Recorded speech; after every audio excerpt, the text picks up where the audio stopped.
Hey everyone, it's Angus here, and welcome to another episode. This is a monthly update series where we take a look at the progress on my game, Sunset Witch X. These are September updates for 2018, and I figure we'll get right into it. Roll the footage. First off, let's turn on the lights. In this area we see a candle, and if Sunset Witch moves towards the candle you're now more visible. And as she runs, she dips in and out of brightness. This effect is done by changing the colour palette. There are invisible hotspots that if you go near them, you change to a certain colour. Not every area has a light spot though. When you're in front of a window you still remain in the dark, as it aesthetically makes more sense. So in this testing area it goes from darkened candlelight to bright blue neon lights. I feel in the final game moments like these will tell a story to the player without using cutscenes.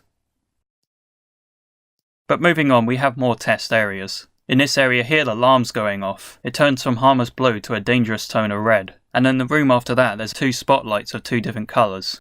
When you stand under a spotlight you turn into that specific colour. But when you're in between you turn into a mix of the two colours. Once again these are all test areas, but I'm sure these will turn into good stage gimmicks at some point.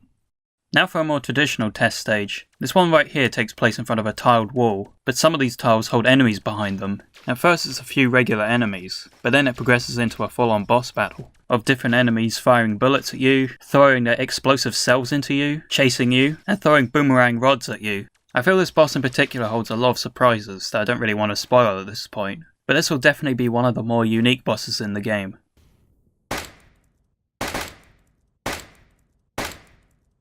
I've also been adding sounds to help with the game's atmosphere. Sunset Witch now makes footstep sounds, and in the first stage, you can hear the sounds of birds tweeting and wind blowing in the distance.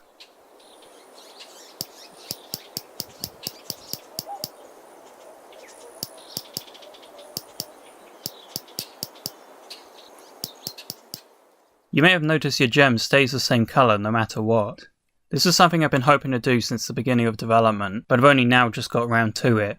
So even when you're in a dark area you can still tell where you are just by looking at your gem. But it also acts as a hitbox for enemies. So long as none of the bullets collide with your gem, you'll be just fine. Another test stage includes this gem cave. I put to use some of the things we've seen before, such as breakable walls and explosive walls. But you may notice a new addition: gems.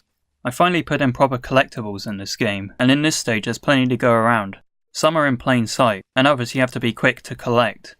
This is one of the latest scrolling and flying stages, and something I haven't done in one of these stages is given you free vertical space, so you can travel up and travel down if you feel like it. So if you collect the gems, you get 10 gem points, as seen on the bottom left of the screen. But if you defeat an enemy, you also get gem points.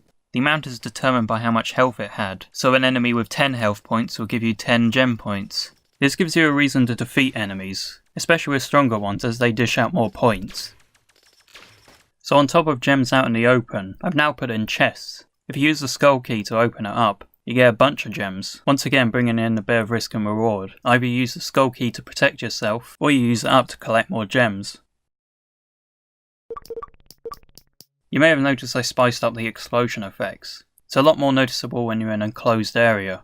All the sparks bounce off each part of the wall and gradually disappear. I was hoping to put this frog enemy in for the longest time. The frog at the moment is using the 2.5D stages. He jumps onto either side of the pond, and whatever mode he's on determines his behaviour. Some of them jump when you're close by, and some of them jump away from you when you're close by. The good thing about this stage's gimmick is if a frog is on the top side, you can easily weave underneath him and not be hit.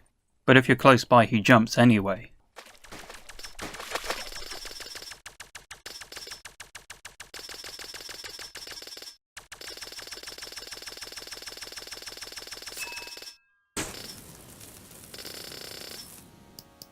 Those are most of the updates for this month.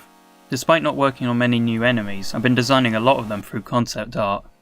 Here we have a skeleton holding a skull, a twin demon summoning, a neon monster in the rain, a frog and slug hybrid monster, an evil sea creature, an evil seahorse, and of course the frog.